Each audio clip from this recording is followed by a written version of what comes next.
भाई साहेब, कल या यूँ कह लीजिए 26 जनवरी को एक तरफ जहां खेसारी लाल पूरे नेपाल के लोगों को झुमा रहे थे, तो दूसरी तरफ एक ऐसी भी टिकटॉकर लड़की थी जो बंद कमरे में या यूँ कह लीजिए अपने रूम में बंद होकर फुपक फुपक कर रो रही थी।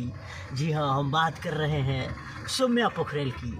ज़रा सोचिए, खेसारी लाल कल नेपाल गया और सौम्या पोखरेल को मिलने की तो दूर उन्हें फ़ोन भी नहीं किया। ज़रा सोचिए, जो जिसको हिट किया हो और या यूँ कह लीजिए जो जिसका गुरु हो और गुरु अपने चेले के गांव में जाए और उसे पूछे भी ना और उसे बात भी ना करे और मिले भी ना, तो चेला को कितना दुख लगा होगा। लेकिन खैर दोस्तों, वो कहावत है, जैसी करनी वैसे भरनी। जैसा आप कर्म कीजिएगा वैसे ही आपको फल मिलेगा।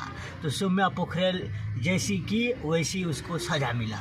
अब सौम्या पोखरेल का सपना ही रह जाएगा कि कभी हम फिल्मों में खेसारी लाल के शायद नज़र आए। लीड रोल की तो बात है, लीड रोल की तो बात ही ख़त्म कर दीजिए। खैर, ऐसे ही हम लोगों को नामी पत्रकार नहीं कहा जाता है, हम लोग अनुमान लगा लेते हैं कल और परसों, मतलब कि कब, मतलब आगे पीछे का हिस्टोरी जैसे बताते हैं ना, तो अनुभव हो जाता है कल किसके साथ क्या हुआ होगा और क्या बीता होगा। तो कल भाई यकीन मानिए, यकीन नहीं भरोसा कीजिए, कल सौम्या पोखरेल फुफक कर ज़रूर रोई होगी।